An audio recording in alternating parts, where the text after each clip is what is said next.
মুখলিস আর মুনাফিক যার দ্বারা বুঝা যায় তাকে বলে ফিতনা। আর এই উম্মত মুহাম্মাদিয়ার মধ্যে ফিতনা বেশি হবে। কেন বেশি হবে? এই উম্মত কিয়ামত পর্যন্ত থাকবে। তুমি যেন মুনাফিক আর মুখলিস বুঝো, এই জন্য আল্লাহ বিভিন্ন সময় পরীক্ষা করে।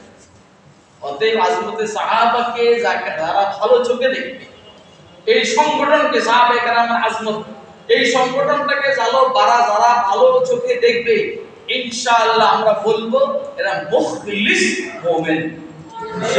কথা কয় না?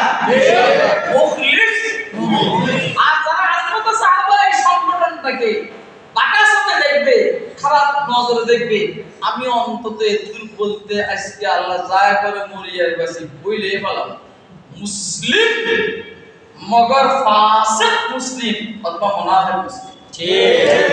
আপনারা কি আমার কথা বুঝতেছেন? ঠিক। আল্লাহ তুমি বুঝায়, খুব ভালো করে বুঝার তৌফিক দান। আমিন। আমিন বলেন আমিন। আমিন। এটা কি রাজনৈতিক সংগঠন না অরাজনৈতিক? অরাজনৈতিক। এটা আওয়ামী লীগের বিপক্ষে না পক্ষে?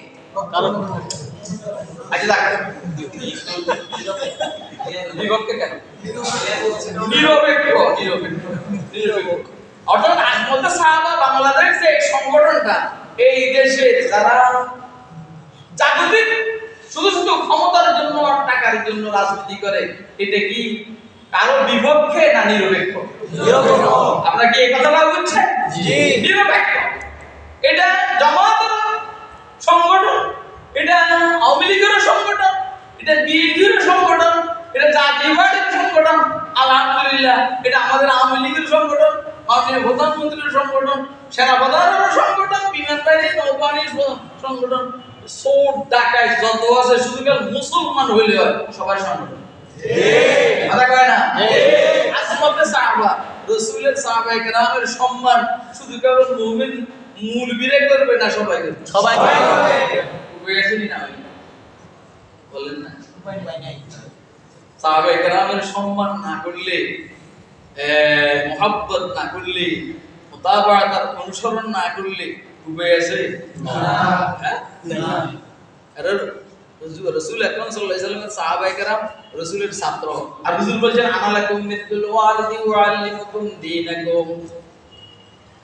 আমি তো তোমাদের পিতার মতো, আমি তো তোমাদের পিতার ন্যায়। তোমাদের আব্বা যেমন তোমাদেরকে ভালোবাসে, আমিও তো তোমাদেরকে এইভাবে ভালোবাসি।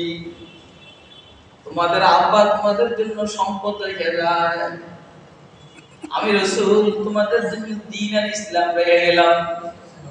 তোমার আব্বার সম্পদের দ্বারা তুমি 30-40 বছর চলবা, আমি রাসূলের রেখে যাওয়া দ্বীনের মাধ্যমে তুমি কোটি কোটি বছরের জান্নাতে থাকবা। ঠিক। কথা কয় না? ঠিক। আলাকুম মিসলুল ওয়ালিদ ওয়া আল্লিমুকুম দীনাকুম। আমি তোমাদের পিতার ন্যায়, তোমাদেরকে আমি দ্বীন শিখাই। যদি বলতে যাই তাহলে এটা বলতে হবে উম্মতুল উলামায়ে কেরাম আমাদের জন্য রূহানি পিতা। সে ছোট কিন্তু সে রূহানি পিতা, কারণ সে আমাদেরকে দ্বীন শিখায়। কথা কয়? জি। আমাদের এমপি মন্ত্রীরা আমাদেরকে বেশি কি বলে? আপনাদেরকে গ্যাস লাইন দিব, গ্যাস ঘরে ঘরে চাকরি, এরপরে রাস্তাটা সুন্দর করে মিটালে তুলে। কথা কয় না? জি। এবং গ্রামগঞ্জে প্রত্যেক বাড়িতে বাড়িতে আমরা বিদ্যুতের কানেকশন দিয়ে, বুঝছো? কিন্তু তোমাদেরকে আমি জান্নাত দিব, এই কথা কইতে পারবো? কথা কয় না? এক বলছেন আল্লাহ, এক বলছেন রাসূল, আর এখন বলেন রাসূলের নায়েবরা উলামায়ে কেরাম। কথা কয় না কেন? ঠিক। কথা কি বুঝে আসছে? ঠিক। চুপ বুঝে না বলে পানিয়ে গেল। আল্লাহ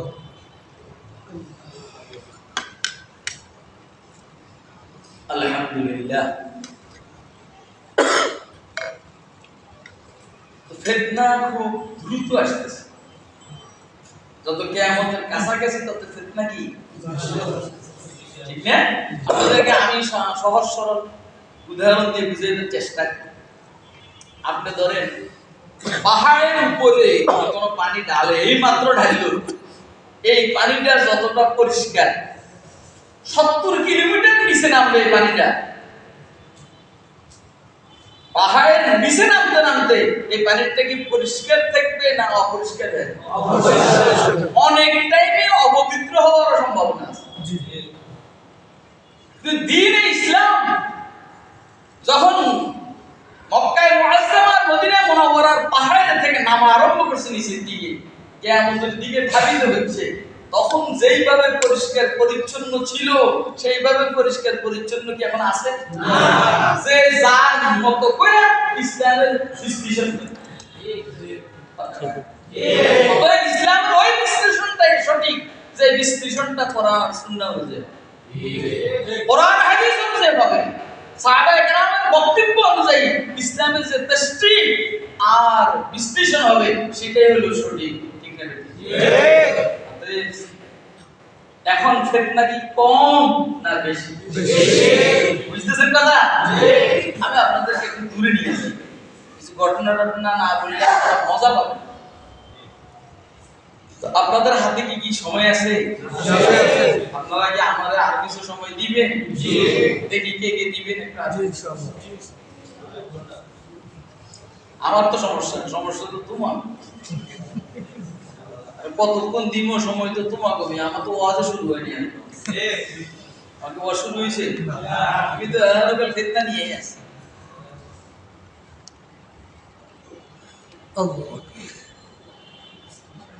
হাকিম তিরমিজি রাহমাতুল্লাহ আলাইহি বুজুর্গের নাম, ওনার একটা কিতাব আছে, কিতাবের নাম হলো নওয়াদির রাসূল। এটা আমার কাছে নাই, কিন্তু এটা রেফারেন্স পাইছি আমি ফতোয়ায়ে রশিদিয়াত হযরত ইমাম রব্বানি আবু হানিফা থানি রশিদ আহমদ গঙ্গুহির ফতোয়ায়ে রশিদিয়াত আছে, নওয়াদির রাসূলের রেফারেন্স আছে। এইটার মুসান্নিফ হাকিম তিরমিজি। উনি খুব সুন্দর যুবক ছিলেন। উনি যখন মাদ্রাসায় যাইতেছেন, যুবক ছেলেরা মাদ্রাসা যদি সুন্দর হয়, মাদ্রাসার পোলাপান সুন্দর হলে অনেক সুন্দর দেয়। বললাম না, আজকে দোস্ত আহবাবদের সাথে দেখা করার জন্য গেছি, হাই রে হাই, একদম উপরের লেভেলে যারা গোয়েন্দা দায়িত্বশীলের সাথে, আমার হুজুরের এই ফকফকে সাদা জামা আর এই লাল দাড়ি আর মেয়ে চেহারার মধ্যে অনেক নূর বাসে, কয়েছে চন্দ্র আর সূর্যের সংমিশ্রণ সৌন্দর্য দেখা যায়।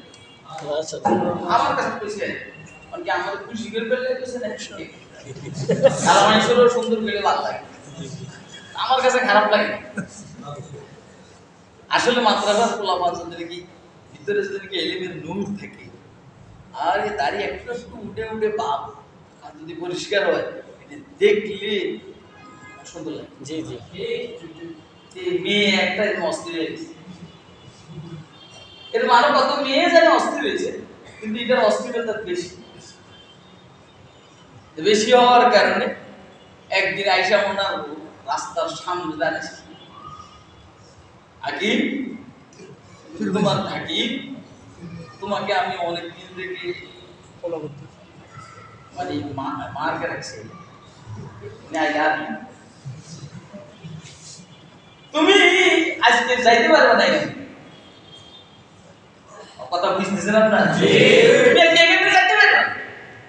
আপনি খেয়াল করেন, এই সমাজের কোন যুবককে কোন সুন্দরী মেয়ে এভাবে প্রস্তাব দেয়, এই প্রস্তাবকে অ্যাভয়েড করা তার দ্বারা কি সম্ভব না? আল্লাহর রহমতের সম্পদ যদি উলুমে নবুবিয়ার নূর থাকে তার দ্বারা সম্ভব। জি জি, হাকিম তিরমিজি ওইখান থেকে ছুটে বলছে ঠিক আছে ঠিক আছে, তো তারা আমি একটু ফ্রেশ হয়ে আসি, ফ্রেশ হওয়ার কইতা এবার মাইতে খুশি গেছে, ফ্রেশ হওয়ার কথা বলছে আর ছেড়ে দিছে, তো উনি একটা দৌড় দিয়েছেন,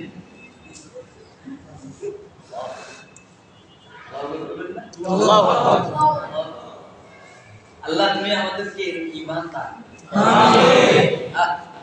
জানালে ভাই বেড়া সামান্য করে টাকা বউ সামলাতে পারি না, এটা হলো ওনার 22-23 বছর বয়সের কথা, কিন্তু এখন 60-70 বছর হয়েছে। এই জায়গা দিয়ে যখন যাইতেছেন কতই এটা কেন খেয়াল হয়েছে, কেন হয়েছে খেয়াল হয়েছে, কয়েছে আরে যদি তখন মেয়েটার কথা শুনলাম এর কিছু সুবিধা হইতো আমারও কি খারাপ হইতো পরে আল্লাহর কাছে তওবা করলে আল্লাহ মাফ করে দেন আমরা তো এরকমই করি কারণ না ফুসফুস কান আর কি কর আল্লাহ আল্লাহ মাফ করতে ঠিক আছে আগে বলি না কথা কয় না আল্লাহ মাফ করতে আগে বলি না তে আর খেয়ে যে হারে যদি এক কোই টাইমে কথাটা শুনতা ভালো হইতো এইটা তো হলো ওনার অবস্থা কি এবারে রাত্রে ঘুমাই না কেবল কান্নাকাটি আল্লাহর কাছে দোয়া করে রে যৌবনকালে যে খেয়ালটা হওয়ার কথা ছিল তখন হইল না আর এখন বুড়া বয়সে খেয়ালটা হইল আমার না জানি ঈমান কোন দুর্বল হয়ে গেছে কান্নাকাটি শুরু করছে কান্নাকাটি করতে করতে ঘুমাইছে রাসূল আকরাম সাল্লাল্লাহু আলাইহি বলেন না বলেন না সাল্লাল্লাহু আলা নূরিন কে জো শুদ নূরে আলম পয়দা सल्लल्लाहु अला नूरिन के जो शुद नूर आलम पैदा ज़मीयत हुब्बे साकिन फलक दर इश्क़े शायदा अगर नामे मोहम्मद लाना वरते सफिया कम आदम आफत तौबा ननु असगर के नजैना ना